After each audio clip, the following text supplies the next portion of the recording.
And now, here's your host of Shaping Success, Wes Tankersley. What is up, everyone? Welcome to Shaping Success. I'm your host, Wes Tankersley, along with Robert Watson. This is the, it's Shaping Success, but we call this the two know-nothings who just run their mouths or whatever. What did we call it? I can't remember. Something about two know-nothings because we're two know-nothing. Two nobodies who know nothing. There we go. Two nobodies who know nothing. We got to get that trademarked. Yep. Good morning, Nikki. What's going on, Robert? How are you doing? Oh, it's another beautiful Monday. You know, my allergies are a little bit lit, so I sound a little groggy, but I'm fine. It's that time of year. You know, my daughter has genetically got a whole bunch of great things from me, and one of them is my allergies, and she's been getting the bloody noses. So it's that, you know, it's weird that it's that time of year, but things are drying out, it feels like. So you get those bloody noses, you get those runny noses, you get all the fun stuff that comes with the weather. Oh, absolutely. So let's talk about the government shutdown, just for, giggles, right? Yeah. So this is a government that consistently wants us to go out and vote for them every 2 years for House of Representatives, every 6 years for senators, and every 4 years for presidents, but yet can't manage to put together a budget since 2000, I believe, 10 or 8, one of the two. Can't. So in other words, your job as a government is to take in the revenue and to spend it the way the people want. But the reality is you can't agree on a budget. So shouldn't technically you be fired when you literally can't reach a budget? You know what's pretty insane about that whole thing too is I'm assuming that you have some sort of, and I might be wrong, you might not have it yet, but you have some sort of military retirement that may not get dispersed at this point. But they always stop paying the military. That's the one thing that they always bring up. They're going to stop paying the military. They're going to stop paying the military. They'll pay them when they get back online. So they're going to pay them no matter what, is what it seems like to me. But it's insane that we are expecting our armed forces to go out and go work, and they do it because that's what they're there for, and not get paid for it. But these representatives still get their damn paycheck. This is just insane. They shouldn't get paid at all until something happens. Absolutely. My son, who's active duty now, is not getting paid. Mm-hmm. Right. But they still have to go to work. I mean, because that's not one of the options is, the military is not unionized. Right. Right. They serve at the pleasure of the president. And so the reality is that they don't get paid. And, again, I don't understand. If I was in a corporate world and my job was as a CFO to present a budget, I promise you the first time that I didn't present a budget on time, I'd be fired. Yeah. I mean, just the way it goes. And I think that's one of the things that we as a people should put into the Constitution is literally like a reverse no confidence vote. Mm-hmm. If you can't reach a budget, then that's an official no confidence of the government's ability to be the government. Therefore, everybody, the president, senators, House of Representatives, are all summarily fired. Yeah. Okay. And we have 30 days to do a new election for everybody. Well, it's funny. On top of that, too, what you were saying was like, you would get fired, right? That's what would happen to you. Now, Look at the budget. Look at the reason why, our current president is talking about why he wants, tariffs, things like this, whatever, blah, blah, blah, blah, blah. He's trying to take that money to get the and people will say that he's not trying to do this, but they're trying to get the budget down because we owe all these countries all this money. Like we've never had a balanced budget. I live in a state that has a balanced budget. And it's weird because they're sitting there going, well, we don't owe anyone money, and we actually have a surplus. And it's like, well, what are you going to do with that surplus? Well, we're saving it for a rainy day. I would way rather be in that state of things than being in debt, And I live my own life in debt, which is really annoying. And I'm just sitting there going, well, man, I really wish I had a balanced budget, and that doesn't ever happen in my life. Right. And that's same thing in the state of Texas. I mean, the state of Texas requires a balanced budget. Mm-hmm. So again, you can have spending and capital projects, but you're required to have a balanced budget. That again should not be brain surgery at the federal level. Again, should be a constitutional amendment that requires a balanced budget. Why is that so difficult? Yeah, and I don't know. The thing that's funny to me too is like when Trump got in office, he's like, okay, we're going to do this. We're going to bring this Department of Government Efficiency in, and we're going to try and figure out what's going on, and kind of cut costs here and there. And you come to find out that all these people have all these pet projects and all this bullshit that we're paying money for. That's coming out of my pocket. Like I'm paying taxes on this every single month, and every year, and you're using my money to do these things that I do not agree with, and it's always been my thought that, taxes are necessary, but let me just tell me how much I have to spend in taxes and let me send it where I want to send it. Maybe I want to send it to the military. Maybe I want to send it to the roads. Maybe I want to send it to this or whatever. Like give you an option of where that money can go. So it doesn't go to these bullshit pet projects like, gender studies in like Zimbabwe. Like there's all these weird things that they're going to. And it's like, why are we not making sure if we don't have a balanced budget, why are we helping other countries who don't or need our money when we can't even take care of ourselves? That's the way I look at it. If we do not have a balanced budget, if we have debt, then we're not taking care of our country. We're not spending our money where our money needs to go. And again, we're a very, very diverse country with a lot of needs and a lot of foreign policy needs. Totally understand, but the reality is that go back to the real basics. If you can't construct a balanced budget, why in the world are you doing anything other than taking care of your people? In other words, if your people are the ones sending in the taxes, then 100% of the revenue that they give should first go back to them. Why? Because that's what they do. Yeah. That's who it is. The reality should not be that we should be having a discussion about anything outside of the 50 states until what? Until we've at least reached a balanced budget. Then we can have discussions about what we do with discretionary income. You literally, the federal government is the only one that can spend more than it actually has and do it on a consistent basis. And it has since the beginning of time almost. The reality is that needs to change. Right. Well, and at least but there's no political will to do that. Yeah. At least spend that money in our country. Like that's my biggest problem is like, okay, so I'm sitting here, I have a mountain load of debt. I'm paying, 30% of my income to taxes. And I'm working for that income, and 30% of it goes to the federal government. In the federal government, we were deciding where they're going to spend their money, and they're sending it to another country. If there was a surplus, just like you said, that surplus should go back in my pocket. I'm the one who gave you that money. It shouldn't go into someone else's pocket. Yeah, and that's the struggle that we have as a country is that there's no one sitting up what we would call national priorities. We were looking around at the issue of, for example, we don't have a mass transportation system for the country as a whole. For example, in Chicago, they have trains. Mm-hmm. On the East Coast, they have trains. Well, we don't have trains in Texas. We do, but as far as mass transit, no. Yeah. Why do we not have a mass transit system? Why is everybody driving cars? This is stuff that makes absolutely no sense, that we don't have a national will. What they managed to get is a national will for fighting people. In other words, there was supposedly a national will to fight in Afghanistan and Iraq, and supposedly there's a national will to fund the conflict in Ukraine. Mm-hmm. But there's no national will to have a public transportation system? Yeah, that makes no sense. And they're blaming, like they blame every single president since the beginning of time has been blamed for the problem, which the reality is that they only have so much they can do, But with that being said, those people below them are the ones who are in charge, and if they can't figure out how to make that work, that's a problem. But the big talk on the other side right now, on left versus right, is that Gavin Newsom is going to become the Democratic nominee. And then you look at some of the things that he's done in the state of California, and you're like, are you freaking kidding me? You're talking about mass transportation. They've had this bullet train that is like billions of dollars over budget and still hasn't had, it might have a little bit of track laid down or just a start of it. And they talk about how the importance of all these things that are going on.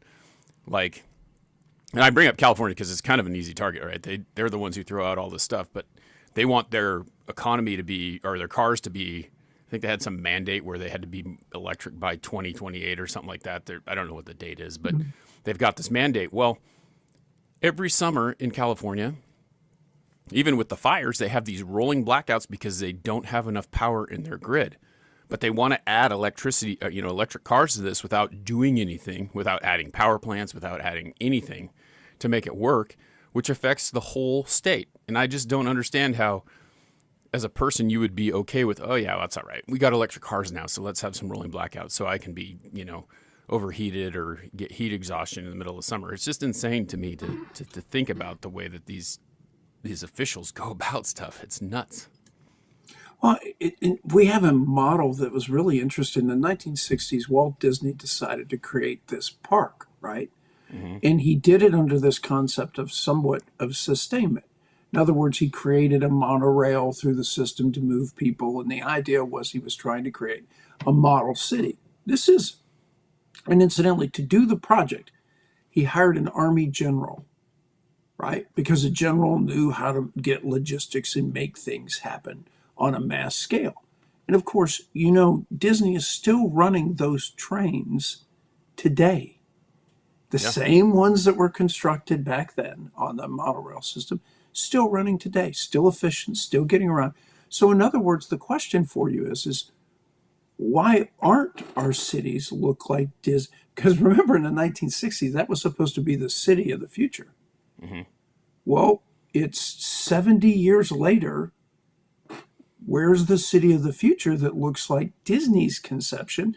And yet he moves millions of people through there every year. Yeah, and it's crazy because, again, like I hate talking so bad about one state, but it's amazing all the things that are going on there. And it's like the model, just like you said, it's the model for the country. This is what over-regulation looks like.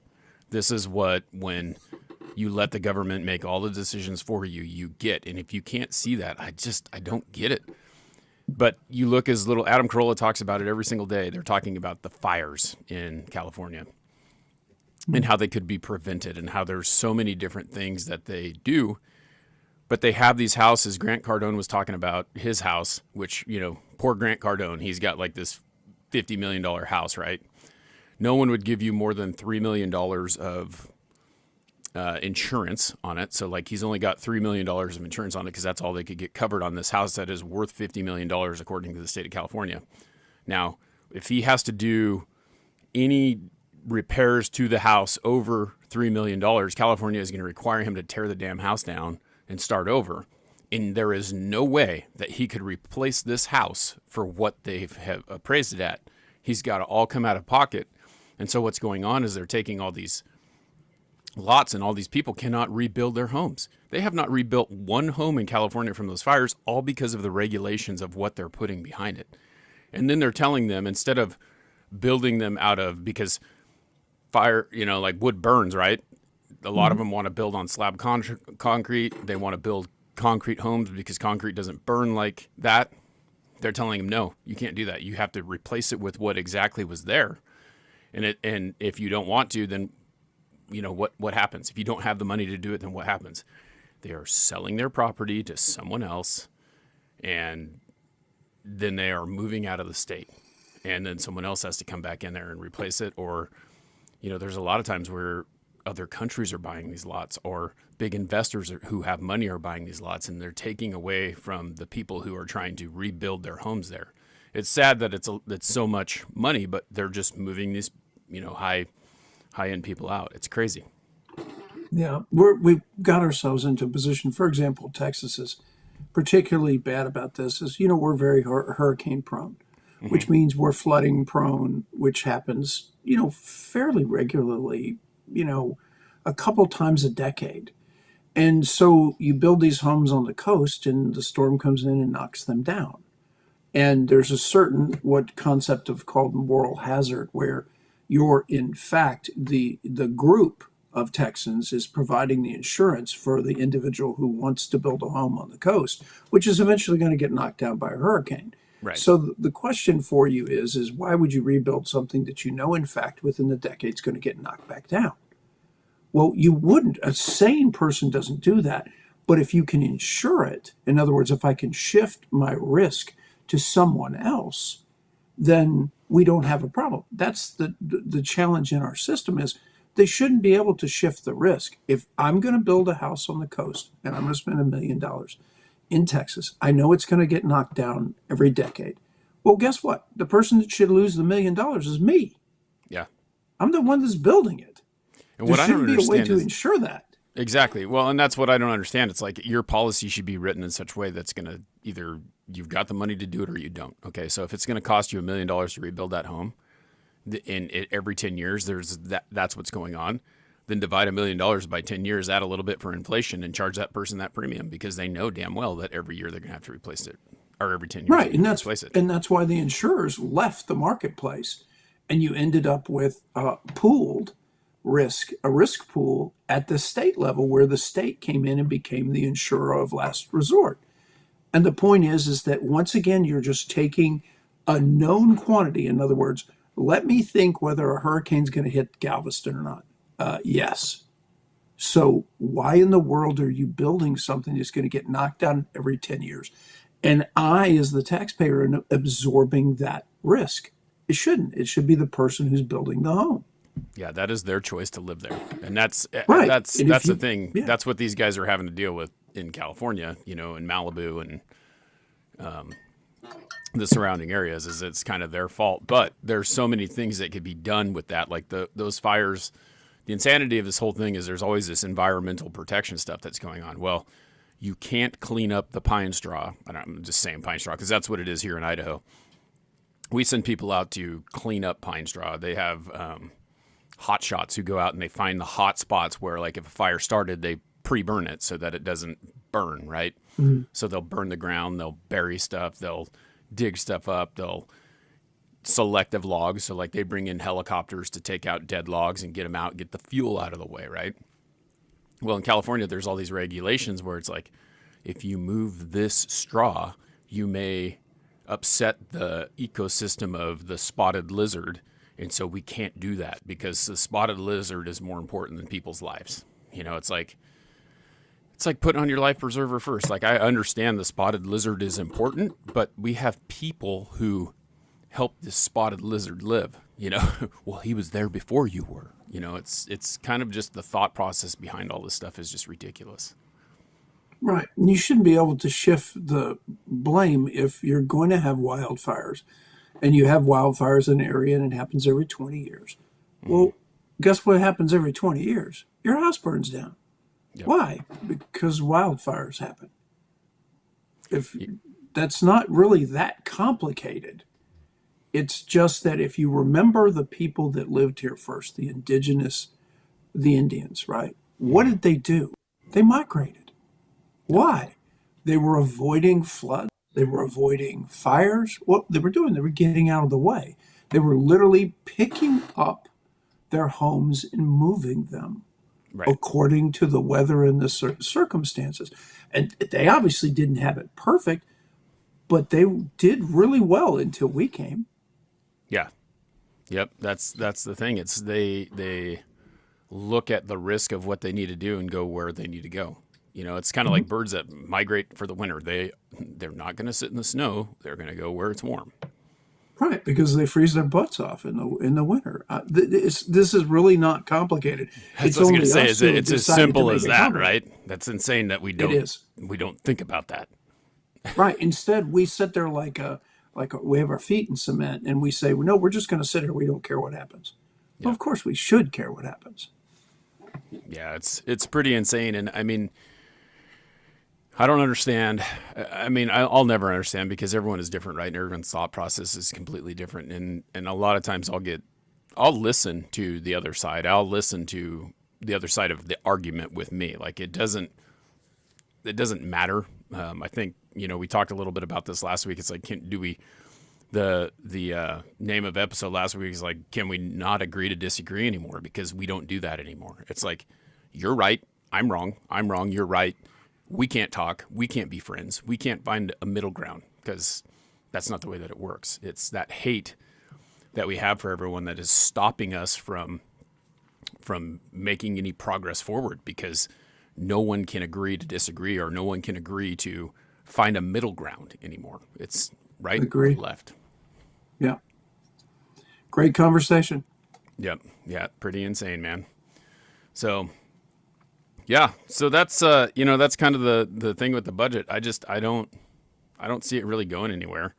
I saw a graphic the other day that was talking about government shutdowns and how Trump has had two of the longest ones in the last four presidencies, I think is what it was. And I think that the thing is that he's the only one willing to challenge it. That's the thing. Like, these other guys are not challenging what's going on. And that's what makes him so polarizing, is the fact that he's willing to push and push the envelope. And what I like, one of the things that I really like about what's going on is he said, well, we'll just use the extra income to pay these people who we need to pay. That's what we're going to do. And so he's using some of that tariff income. And people are still complaining about tariffs, even though that they're making us money. And so it's just insane to me. It's like, what if it was the other way around? If it was the other side or someone different than Trump, it would be a different story, But we're stuck on the fact that we hate the bad orange man because of who he is, Agreed. Yep. Well, guys, it's been great having you here again. We thank you for tuning in every Monday morning at 5 o'clock Mountain Time, 7 o'clock Eastern Time. I got to think about the times. I hate the time zones. They're crazy. Robert's he's been awake a little bit longer than me, but we appreciate you hanging out with us. This is, I got to think about it again. Two know-nothings who know nothing, Two nobodies who know Two nothing. nobodies who know nothing. Yep. We got to it. I got to put it on we got to get an intro for it so that we can be the two nobodies talking about nothing because we don't know anything. So That's it. Yep. Thanks for hanging out, guys. We will see you next week. Have a marvelous Monday, guys.